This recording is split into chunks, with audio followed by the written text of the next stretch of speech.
How every morning starts. Cup of coffee.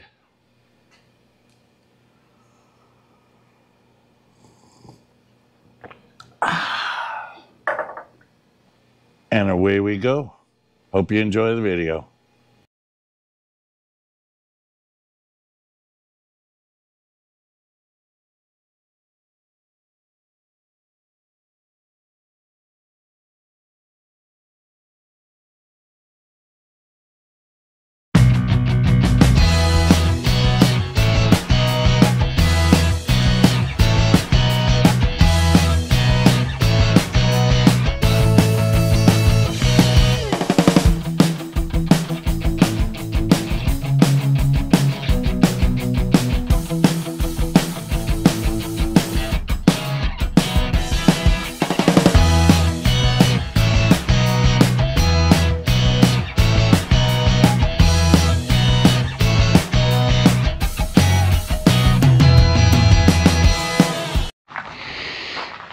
Well, I don't know for sure, but this might be the first video of underneath the car.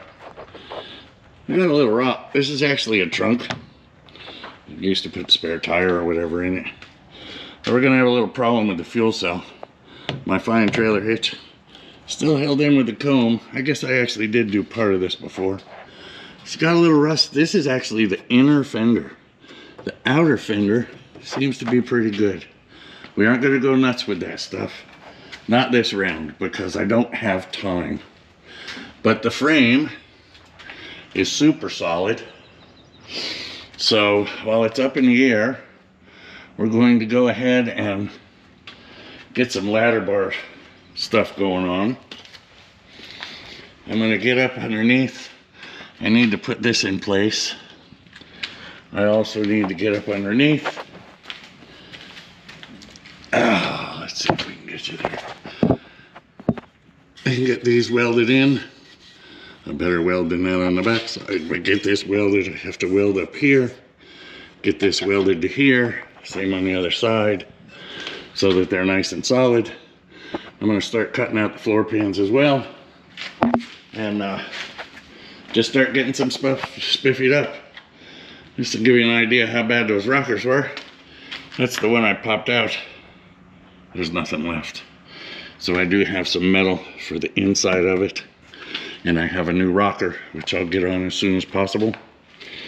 The big thing I want is no exhaust coming into the car.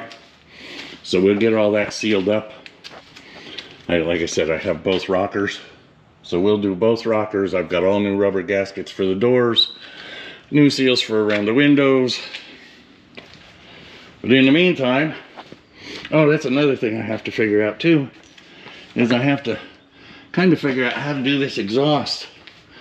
I was hoping that I could come underneath with my cutouts. I have a set of electric cutouts, and put a pipe right here, which as you see is pretty short. The center of the frame rail is only 3 feet long. But if I do that, how ridiculous is it going to look with the pipe coming underneath and out? So I may not be able to do that. I might just have to do dumps. And then I also have consideration where the ladder bars go. Can I get the pipes around the inside? So I'm not quite sure how I'm going to do all that yet. We'll see. But here we go. It's a day of welding. I still have to fix that hole too. That's in the inner fender up into the car. So we're going to get this going, and away we go. So as you can see, I haven't painted this part of the frame yet. Part of that is because I need to weld it. The other part's because it was on the ground. So basically this is going to go somewhere in here. Now when I do this, I'm going to make it so that I have a little bit of adjustment here up and down, so I'll shim that. The reason for that is if my pinion angle is wrong and these are attached solidly, I can't change my pinion angle. So we'll go ahead and make these a little bit adjustable, which is easily done with just some shims in between my front sliders. I'll grab one of those so you can see how that's going to work.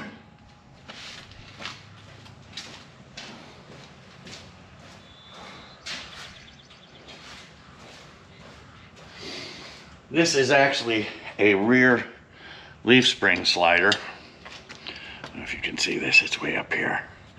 It's got roller bearings in it, and it allows it to move forward and back. Now the reason for that, let me get this emergency brake cable out of the way, is because the ladder bar is a different length than the front half of the leaf spring. So they would move at different arcs, if you will. So as this goes up, the other part would actually make a triangle, which would cause it to bind.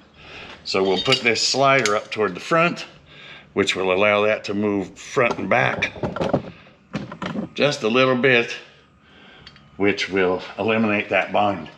Because as this moves in a short arc, it allows this to move back and forth with it. So that's the plan for there. I've just got to do the math now, so I'll be back.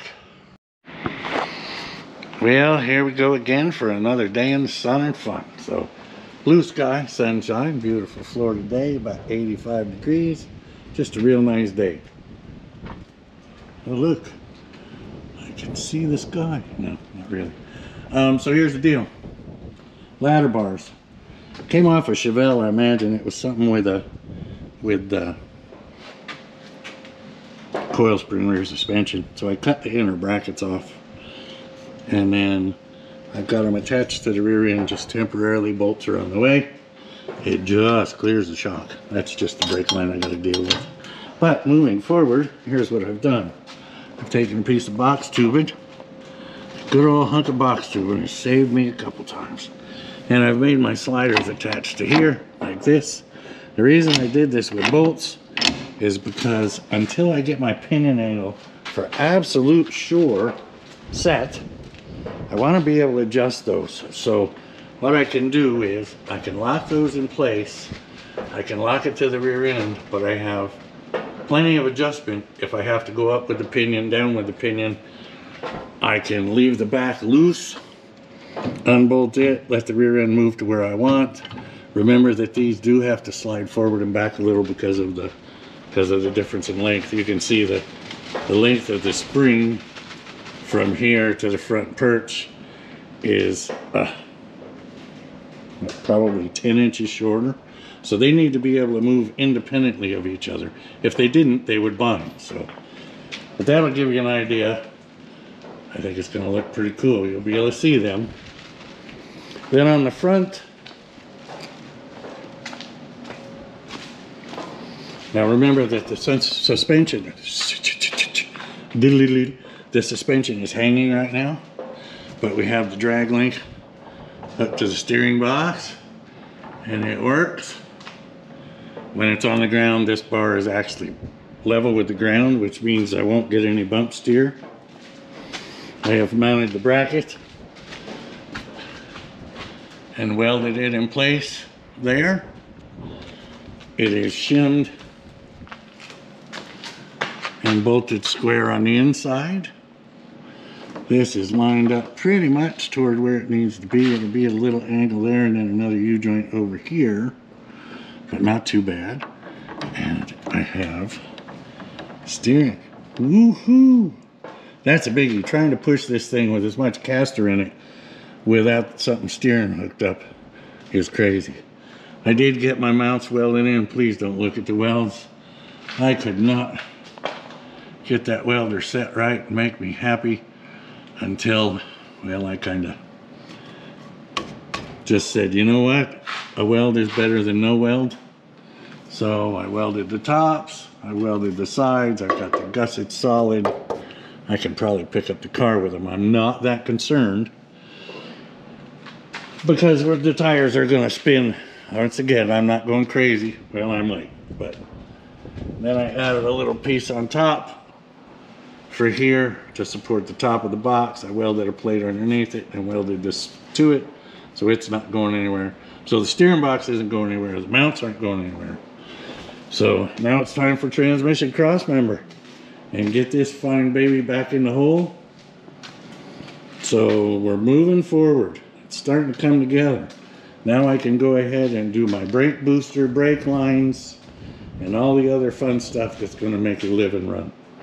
So onward and upward. away we go. Sometimes you just got to do what you got to do. Had to tack the muffler back together on my little generator because it all come apart, and man did she get it out. So we just kind of stitched her up a little bit to run another day. I very seldom use it. It only runs the lift and my welder, but the old girl's been around the block a few times. A friend of mine gave it to me because he couldn't make it run.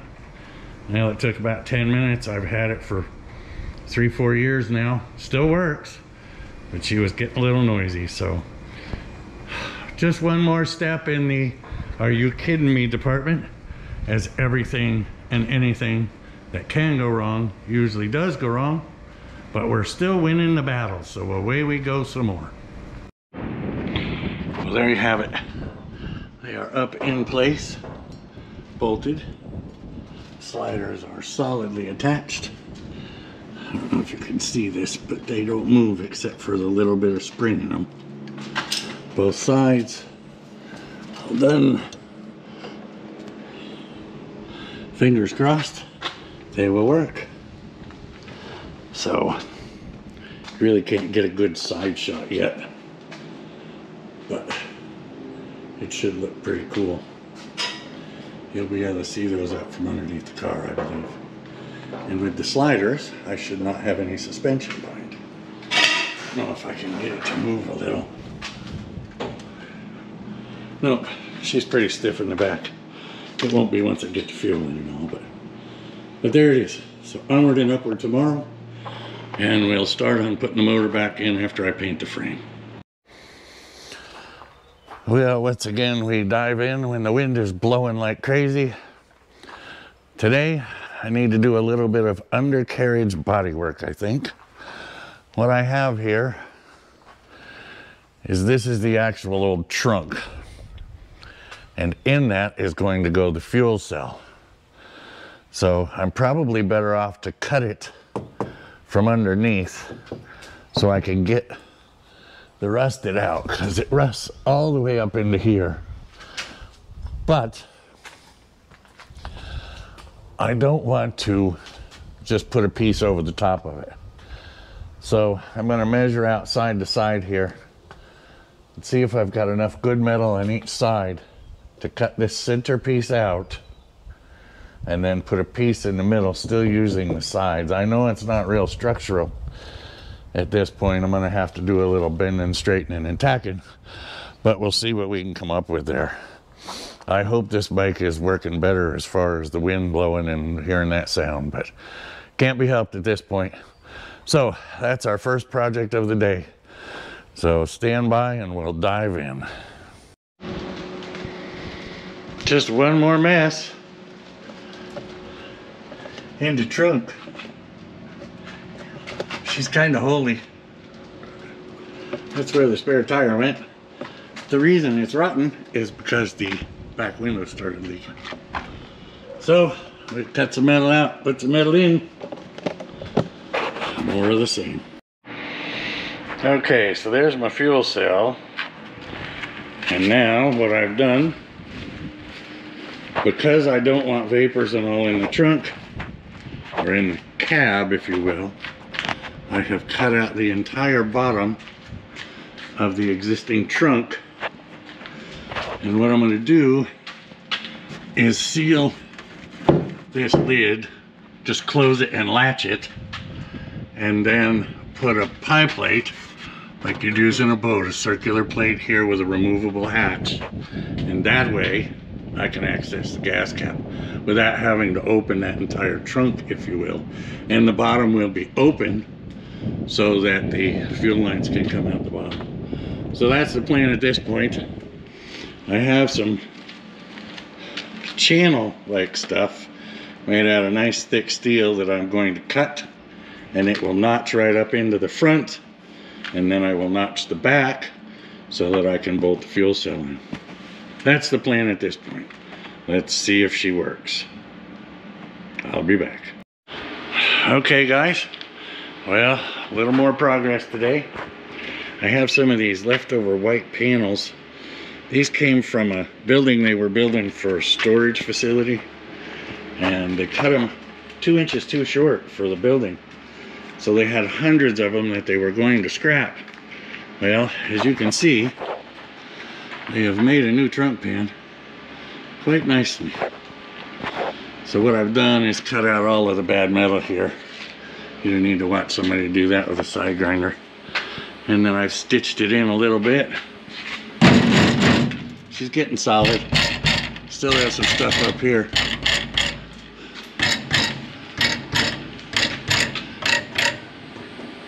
That's actually the handles. I was wondering what was rattling. So she's getting pretty solid.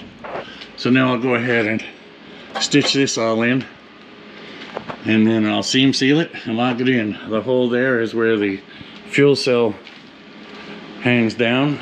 Let's see, where did I put that today? I've got stuff everywhere. The fuel cell, where are you? There you are. You can see she hangs down just a little bit. It's actually not going to hang down. It'll with these spacers on it, which I just happen to have left over from something. I can't remember what. I think it's from a mini split air conditioner. But that being said, it'll only hang down about halfway in the hole. But because I am taking the hatch up there, which you won't be able to see now, but that's actually like a lid where you could open it up. This used to house the spare tire. Because of that, I'm going to seal that up there so it'll vent. Gas fumes being heavy, it'll vent out the bottom as far as any fumes go. So it's going to be outside of the passenger compartment, which is kind of a big deal. So there we have it. Onward and upward tomorrow. I'll get her stitched back in, get it bed lined, and it'll disappear. Onward and upward. Well, attempt one at the cross member was a fail, although it does fit in. I was afraid that there would be not enough meat here to make it work, and obviously I'd have a bunch of welding and cutting and messing around to do. So what I've come up with next is, believe it or not, the original cross member. So I had to do a little cutting on it, as you can see, but it does go right up in. I could use the original holes. I'm going to have to modify the mount itself just a little bit, because the transmission is slightly lower than the original, and the bell housing is hitting at the front. So I'm not quite sure how I'm going to do that. I got to do something. It's either that or I have to raise the tunnel up, which at this particular moment wouldn't be that difficult. But it throws the pinion and everything way out of whack too, because it's about 4 inches high right now. So I will figure that out. I may have to notch the whole thing like this and use the bottom. That may be the best way to set the tranny down in the cradle. It'll be plenty strong enough, but I may have to do that. So that's next on the agenda. Keep working on the cross member till everything is in and right. There comes a point where functionality is more important than how pretty it looks. The cross member is in, the motor mounts are bolted, the transmission mount is bolted, but I do not have time to manufacture a beautiful piece for everyone to see because I am running out of time. That will function perfect. It's plenty solid. It's held in by 4 bolts. It's not going anywhere, but it ain't beautiful. The reason for that is I only have to wire the car, do the brakes, fix the floor, put the seats in, make a clutch assembly, put the master cylinder in, put a steering column in, put the rocker panels on. Oh, and don't forget I've got to do an air conditioner too. And today is what, the 3rd or the 4th? I have until the 9th. I am leaving on the 9th, the morning of the 9th. but I'd kind of like to have it running and moving at least a week in advance so I can drive it around a little bit. I still have to get it weighed and go to the tag office as well. So there's quite a list. We'll keep on trucking.